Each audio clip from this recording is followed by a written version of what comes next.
Not all cheating is the same. And I think that that's one of the things we have to keep in mind. And, there's different kinds of cheaters out there. There are, sort of what I call sort of the crime of opportunity cheaters. These are the folks who actually do love their partners and spouses. They do. They love them. They love their lives. They love their families. They love it all. And they're out of town on a convention. Maybe some people drank too much. The colleague they were a little flirty with is at the convention, and a few sloppy kisses and a little bit of something something later, they're like, oh God, and it's a one night thing. Or it might even not even be someone they know. It might be they meet someone wherever, out at the bar, they're in the hotel, da da da da, and that's that. And they never have anything to do with this person again. It's the belief, I'm never going to get found out. We don't even really know each other's names.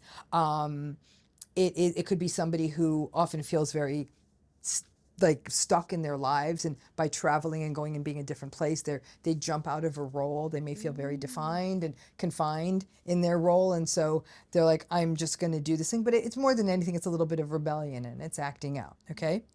Then there are sort of your excitement-seeking cheaters. These are people who may be in relationships that have become quite stale for them, but they feel committed to the relationship. Perhaps they're in a relationship where it's not a frequency of sex that they want, that they're overwhelmed by everything that's happening in the relationship, whatever it is.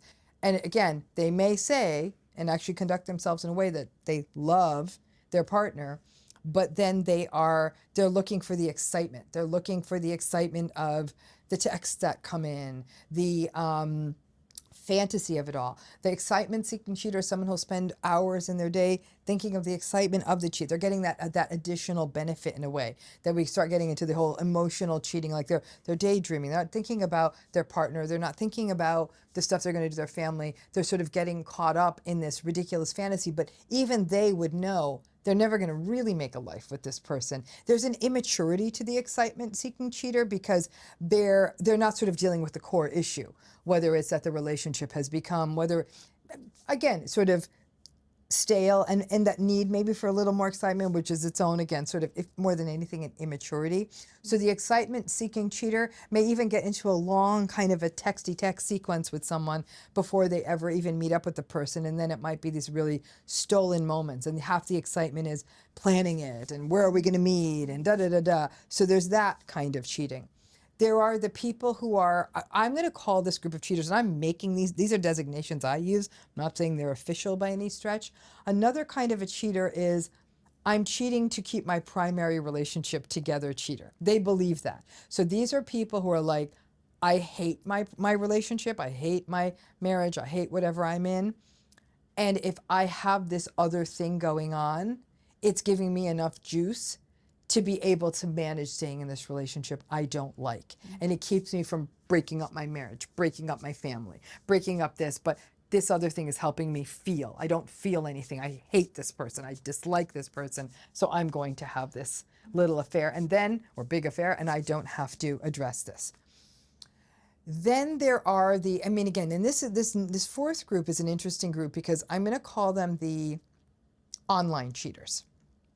These are the people who are getting into electronic cheating relationships with people. It's texting, it's sharing pictures, it's dick pics, it's nude pics, it's they masturbate with each other on the phone, like they'll have video calls. They send dirty texts to each other. They never meet. This might start through DMs. It might be people who meet each other, but it's a back and forth and a back and forth, and they actually never meet. So the person is kind of getting this sort of sizzle in their day, these pictures, these messages, you're the babe, I can't stop thinking about you, babe, you're so sexy, babe. And then all this babe nonsense that's coming up through their really boring meeting that they're having in the middle of the day. And they're getting a lot of juice from that. Then you have your emotional cheaters. These are people who are, in essence, really almost having a love affair, and maybe not sex, maybe a kiss or something, but it's really like, I love you. I've never felt seen like this before. You are my soulmate, such nonsense and all that. Then you have the emotional cheaters. And then you got the narcissistic cheaters. And in the narcissistic cheater world, this is a whole different animal, okay? And in the narcissistic cheating world, you have they tend to be serial cheaters. They're doing it to get validation. They have absolutely no empathy so they're not thinking. All of these cheaters could be argued that some of that is happening, right? They're not if they really thought about their partner, they would not be sending dirty texts. They would have not fooled around with someone at a convention. They, and again, for even someone who's in a terrible relationship but is keeping it together for whatever their reasons that they're trying to keep it together, for them, they might say, I don't have empathy for my partner. You're absolutely right. That's why I'm doing this, because I don't care, right? So they're acknowledging it. But the narcissistic cheater doesn't want the relationship to go away because it's serving a function for them, but they're going out and getting what they want. And they will do it repeatedly. Narcissistic cheaters lie about cheating. They gaslight about cheating. They blame their partner when they cheat. All of those other forms of cheating, those folks may not necessarily blame their partners. When they're caught, a lot of cheaters will be like, I screwed up. I am sorry. I feel sick for what I've done to you. You're a good person. You didn't deserve this. Like, that's not what the narcissistic cheater does. The narcissistic cheater will say, you know why I cheated? I cheated because you make me feel bad about myself. If it's been a long time since you've told me, like, I'm great, and this person actually sees me and blah, blah, blah, okay? So they get supply, they do it repeatedly, they don't consider how it affects their partner, they feel entitled to it, they lie about it, they gaslight about it, and they they do it with reckless abandon over and over and over again. They are very good at not getting caught many times because they're so accustomed to doing it, right? So there's that. There's a couple other forms of cheating I'll talk about, then we'll sort of bring it all together. There are people out there who have issues. Some people call it sex addiction. I prefer to call it sort of compulsive sexual behavior. These are people who might be called porn addicts, or they might go to massage parlors. So they really, much like any addict would, they feel out of control. So they may be masturbating 8 to 10 times a day as they watch porn. They may go see sex workers and get a blowjob in the street. They're very completely emotionally disconnected from the sex of it all. They're disgusted by themselves, but much like a drug addict, they almost felt like they couldn't sort of stop themselves. So there's also that kind of there's that sort of cheating group too, all right? So we'll put them in their own place. But as you can see, that these are people who are, infidelity is serving a lot of different functions for them. And there is a sort of and at the core of it, these are people who are not communicating well in their relationships, who feel entitled to something outside of the relationship, who are not being mindful and engaging in full empathy at all times for how this is affecting them. And in the case of those I hate my partner cheaters, it might be a survival mechanism. They're very different people.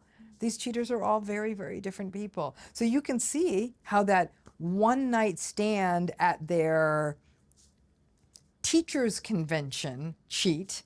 It's a great person, best partner, loving, engaged, plays with the kids, loves the partner. The partner wouldn't even have a moment of suspicion, even helped the person pack their suitcase as they went off to the convention, was even calling them every day, not even a moment's suspicion. And when that person comes back, if anything, they're probably going to be full of remorse and guilt and disgust, and might even double down on their attempts to make the relationship good. I'd be loath to call that person a narcissist. Sloppy, messy, immature, unthinking, sure. Some people think that cheating behaviors can have some of their roots in trauma, that these are behaviors that are very much embedded in things like shame, in low self-worth, in distorted scripts and narratives around sex, sexuality, boundaries. So like I see what I'm saying, cheating is not a unidimensional thing. It's a very, very nuanced space. So when I work with clients who either are the cheater or have been cheated on, we really have to do a deep dive on what the whole sort of cheating landscape looked like.